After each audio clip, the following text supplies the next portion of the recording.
Buenas a todos. Hoy estoy grabando vídeo otra vez desde el laboratorio, esta vez con una compañía muy especial. Chicos, saludad.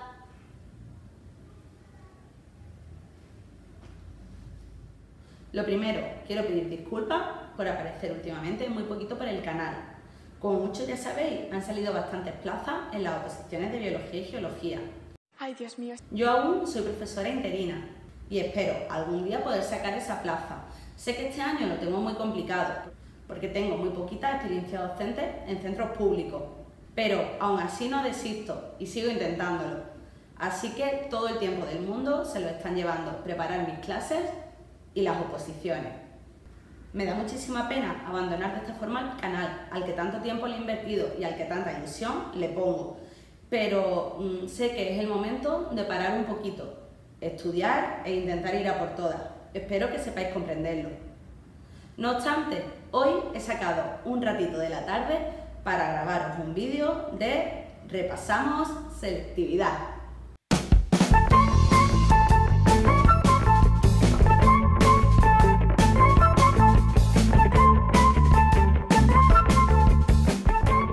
Y es que muchos de vosotros me lo lleváis pidiendo bastante por los comentarios, ya que cada vez veis más cerca ese temido momento de la selectividad. Sí, igual que yo cada vez veo más cerca las oposiciones. Pero no os preocupéis, que de aquí a final de curso intentaré grabaros algunos de estos vídeos para sumarlos a la lista de reproducción que ya tenéis de Repasando Selectividad. Hoy os vengo a traer un Repasamos Selectividad sobre replicación, transcripción y traducción, es decir, la primera parte de la genética molecular. Como ya sabéis, vamos a centrarnos en aquellas preguntas de razonamiento, de pensar y en las cuales se nos plantean dibujos y esquemas. Pues venga, acompañadme a ver una batería de preguntas de selectividad. El primer ejercicio lo he puesto a modo de introducción. Nos dice que observemos la figura y nos pregunta ¿qué proceso representa? Pues si la miramos detenidamente nos damos cuenta que lo que representa es la transcripción de ADN a ARN mensajero. Si fuera la replicación, se estarían copiando las dos cadenas a la vez. Y además aquí tenemos una pista que nos dice que es transcripción a ARN mensajero, ya que la timina, la base complementaria de la adenina, está sustituida por el uracilo. Identifique los elementos señalados con la letra A y B. Pues la A sería la doble hebra de ADN y la B el ARN mensajero, indicando cuáles son sus principales semejanzas y diferencias. Como ya sabemos, el ADN es una estructura de doble cadena, mientras que el ARN es de cadena simple. El azúcar en el ADN es la desoxirribosa, mientras que en el ARN la ribosa. Las bases nitrogenadas son 4, donde la timina es sustituida por el uracilo en el ARN. Podemos también hablar un poco de la ubicación, y es que el ADN se encuentra en el núcleo, en el interior de las mitocondrias y en el interior de los cloroplastos, mientras que el ARN se encuentra en el nucleolo, libre en el citoplasma o formando los ribosomas. Las funciones pues también serían una diferencia, ya que el ADN está encaminado a la herencia, a la evolución, a la reproducción y a ser copiado para la síntesis de proteínas, mientras que el ARN, su función principal es la síntesis de proteínas, bien sea el ARN mensajero, ribosómico o transferente. Nos pide que indiquemos la finalidad y dónde se realiza. Pues este proceso se realiza en el núcleo, ya que la finalidad de él es sacar la información de fuera de él y llevarla al citoplasma, que será el lugar donde están los ribosomas para sintetizar las proteínas. Por tanto, el ADN que está contenido dentro del núcleo y no puede salir, será copiado a ARN mensajero, es decir, será transcrito para salir del núcleo al citoplasma e ir hasta los ribosomas, donde será traducido a proteínas. Ahora nos pide que describamos las etapas del proceso que representa el esquema. Las etapas del proceso de transcripción son 3. La primera de ellas, la iniciación. Esta empieza cuando la ARN polimerasa reconoce el ADN que va a transcribir. Las señales de iniciación estaban determinadas por unos promotores y hacía que se abriera la burbuja de replicación. La segunda fase era la elongación, donde se producía la adición de sucesivos ribonucleótidos para formar la cadena de ARN mensajero. La polimerasa se iba desplazando a lo largo de la cadena molde de ADN en sentido 3', 5', es decir, la leía en sentido 3', 5', mientras que la síntesis del ARN se hacía en sentido 5', 3', añadiendo los nuevos nucleótidos en el extremo 3'. La fase final es la terminación, cuando la ARN polimerasa reconoce en el ADN las señales de terminación, dando lugar de esta manera al transcrito de ARN completo. Si queréis saber un poco más en profundidad cómo se da todo este proceso, os remito a un vídeo del propio canal, donde se explica por completo el proceso de transcripción. Por último, nos pregunta por el significado en el esquema de las anotaciones 5', 3'. Lo que quiere decir la anotación 3' y 5' es el extremo que queda libre. En el extremo 3' siempre queda un grupo OH libre y en el extremo 5' queda un grupo fosfato. Esto es lo que significa el extremo 5', 3'. Continuemos con la siguiente pregunta. Si se conociese la secuencia de aminoácidos de una proteína, ¿podría determinarse exactamente la secuencia de nucleótidos de ADN que codifica? Pues la respuesta es no. No, porque el código genético es degenerado. ¿Qué significaba esto? Pues que en el código genético un mismo aminoácido, por ejemplo la serina, está codificado por 4 tripletes diferentes. Entonces, si nos dan, como dice el enunciado, una secuencia de aminoácidos, no podremos saber exactamente cuál es la cadena de ADN que los codifica, ya que para un mismo aminoácido habrá diferentes secuencias que los codifiquen. La segunda pregunta nos dice que si ha aportado el descubrimiento del código genético alguna evidencia a favor de la teoría que considera que todos los seres vivos tienen un origen común. Pues a esta respuesta es sí. El descubrimiento del código genético sí que ha aportado un origen común de los seres vivos, ya que el código genético es universal, es decir, lo presentan todos los organismos que habitan la Tierra. Por tanto, estudiando el ADN, podemos ver las relaciones que hay entre estos organismos, viendo las secuencias que estos comparten. Muchas veces os digo que las preguntas no se suelen repetir, pero sí que suelen preguntarse muy parecidas. Esta concretamente es de 2017 y sin embargo, años anteriores se preguntó esta. Explique razonadamente cómo una misma proteína puede ser codificada por 2 moléculas de ARN mensajero que difieren en alguna de las bases. Pues justo por lo mismo, si difieren en alguna de las bases, pero no cambia el sentido en la traducción del aminoácido, pues 2 secuencias diferentes de ARN mensajero podrían dar lugar a la misma proteína. Tendríamos que hacer referencia a que el código genético es degenerado. Fijaros, son 2 preguntas diferentes, pero con una misma respuesta. La siguiente pregunta nos plantea que la semejanza entre los hijos y sus padres es explicable por 2 de los siguientes procesos: replicación, transcripción, traducción, reproducción sexual. Explique cuál es y razone la respuesta. Pues los procesos que están implicados en que la información pase de padres a hijos son 2.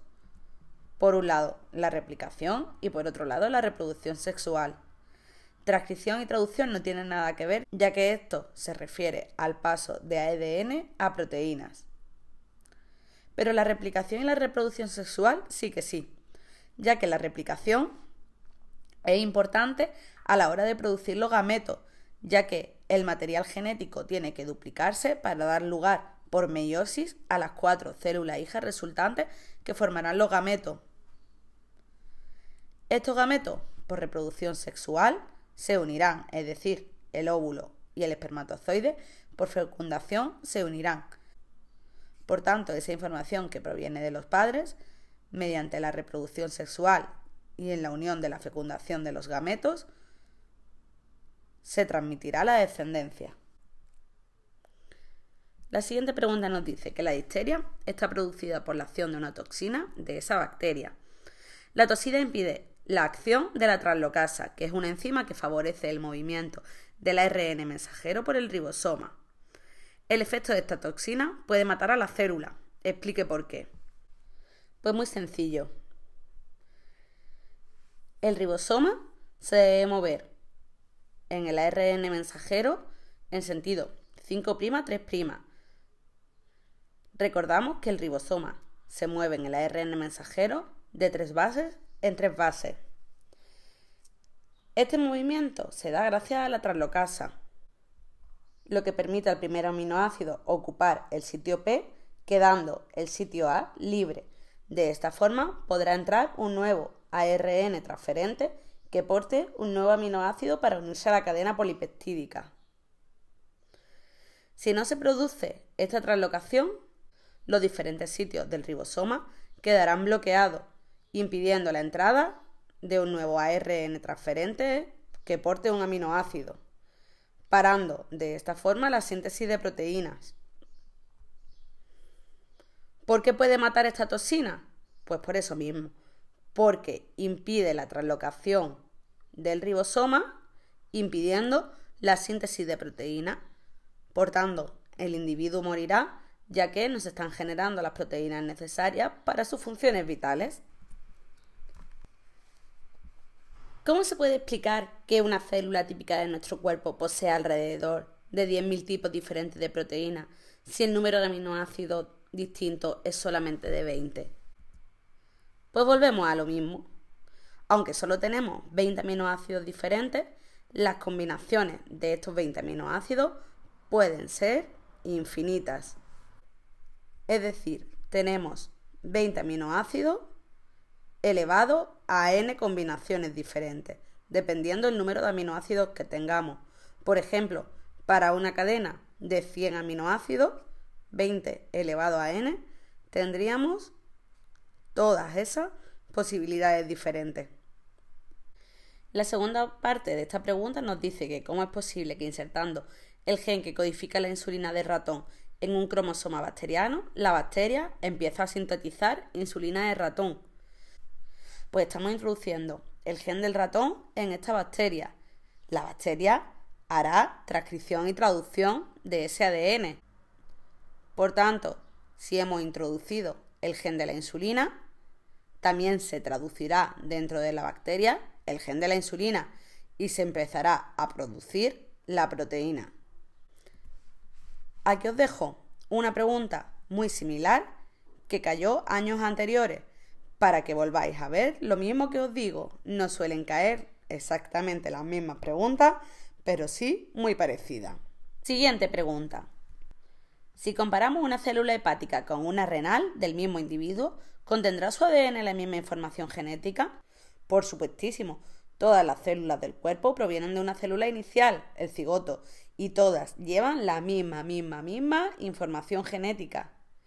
Ahora bien, la siguiente pregunta nos dice: ¿y las proteínas de ambas células serán las mismas?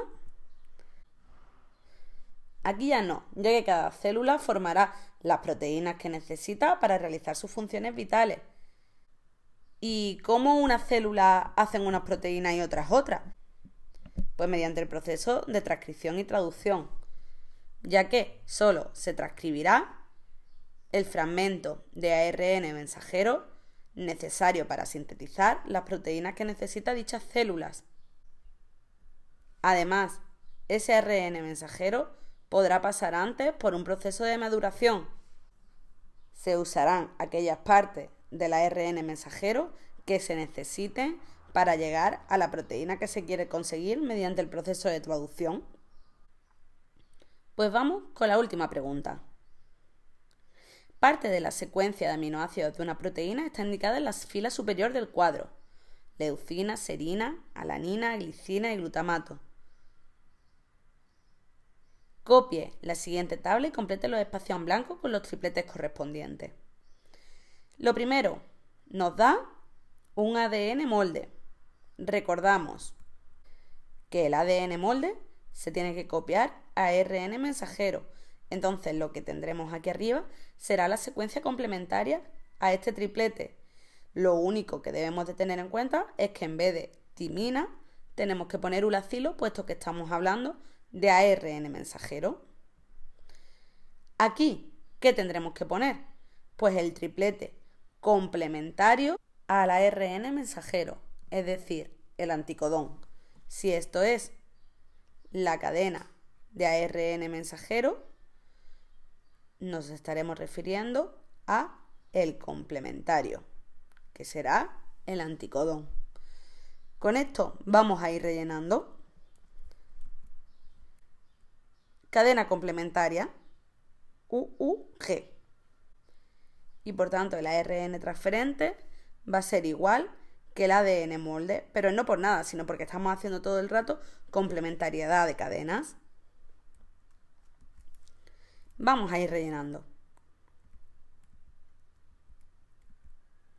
Os recomiendo que lo hagáis vosotros en casa sin mirar esto. Además, siempre podéis comprobarlo con el código genético, viendo así si el codón que estamos buscando, UUG,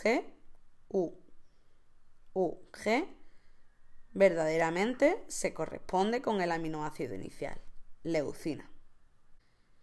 Ejercicios de este tipo que pudieran caer en selectividad, si no os dan los aminoácidos que codifican, tendrán que venir acompañados por el código genético. Pues creo que con esto hemos hecho un repaso bastante bueno por todos los tipos de ejercicios que pueden caer de esta parte en selectividad. Pues esto ha sido todo. Como os digo, intentaré seguir sacando huequitos para grabaros vídeos de este estilo y que podáis tener una buena batería de preguntas que han caído en años anteriores en selectividad. Podéis dejar por los comentarios del bloque temático que queréis que grabe vídeos de repasando selectividad. Y en cuanto pueda, os prometo otro. Pues sin más, nos vemos en el siguiente. ¡Hasta luego! Despediros. Os